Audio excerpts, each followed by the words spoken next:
everyone, it's Christina from the DIYmummy.com, and today I want to show you our completed dining room space. Welcome back to my channel again today. Thank you so much for popping by. Today is finally reveal day for the one room challenge, our dining room makeover. If you are new here or haven't heard of it, the One Room Challenge is a challenge put on by a blog called Calling It Home, and she asks some designers and some guest bloggers like me to take part in a challenge to renovate one space in their home over the course of 6 weeks. So just 6 weeks ago, I took our sitting room and I started to transform it into a formal dining room space. I loved this room and I thought it was beautiful, but it just wasn't functional for our family. So I thought a table in here would be more functional for us. So we could do some crafting, we could do games, we could do homework, we could have fancy dinners here. And I wanted to reuse as much furniture as we had in here. So it's kind of almost like a hybrid of a sitting room and a dining room. I kept our settee, I kept my vintage cane chairs, and I added a gorgeous table and some simple rustic chairs into the space. You might remember the first week I had a mood board. I was going for a sort of Boho Farmhouse look with black, white, teal, and wood. And I just love this color combo. I think it's really unique. I haven't seen much of this around. So I'm really happy with how unique this space turned out. It's totally me. And I think it's just such a cool room to come into when you first walk in the door of our home. Here is what the space looked like before. And here it is now. One of the biggest things I did in this space was I put up some board and batten trim.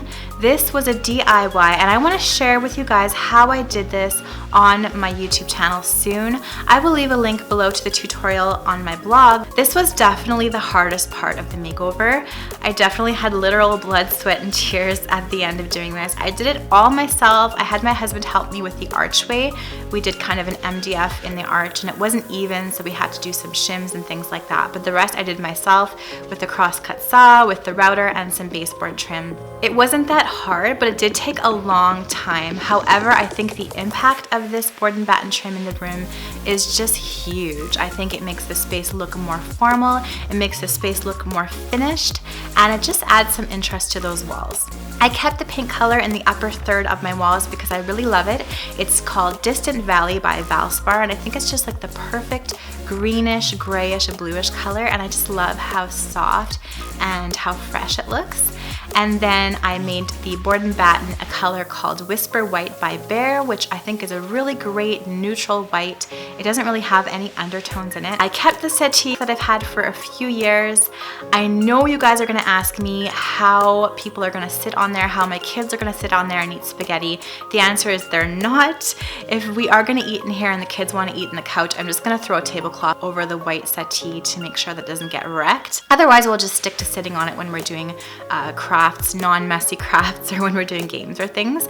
I just love it in here, and I think it's just funky and cool. So I'm keeping it in here, and we'll just go with the flow with how it survives in this space. This beautiful table is from The Brick. I'm so happy to work with them again on this project. They provided the table for this space. I love how it's a boho farmhouse table. These legs are just gorgeous. The detail on these legs is beautiful. This is solid wood, it's pine, so it's gonna be an heirloom piece that lasts us forever.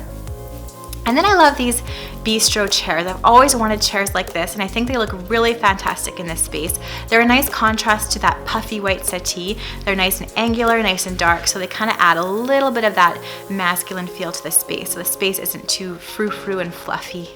This rug is just kind of that pop of color that the space needs. I love teal. I love this over-dyed look. It wasn't a very expensive rug. I'll leave a link to it in the description box below, but I think it adds such an impact to the space. You might remember a few weeks ago I gave my old dresser in here a makeover with some DIY chalk paint. I think it looks great in here. The white is nice and bright. It kind of blends in with that board and batten so that the table and the teal carpet really shine. I really still love the chandelier we had in this room, so all we did was lower it down to dining height. So before it was really close to the ceiling, we lowered it so it's about 34 inches above the dining table. In case you missed last week, the accessories I found at The Brick, and I think they're just fun and beautiful and colorful, and they just add some life into this space. In a week or two, I'm going to show you a few different ideas on how you could style a dining or console table like this. And we're going to pop some different things on top of the buffet, like a mirror and a vintage window. This artwork is a really bold choice, but I am really digging it. Thank you so much for coming along with me on a tour of our new dining space. Let me know in the comments below what you think of the new room, what your favorite part is. If you like this video, please give it a thumbs up and subscribe to my channel for more DIY and home decor ideas. Thanks again for watching, and I'll see you all next week. Bye.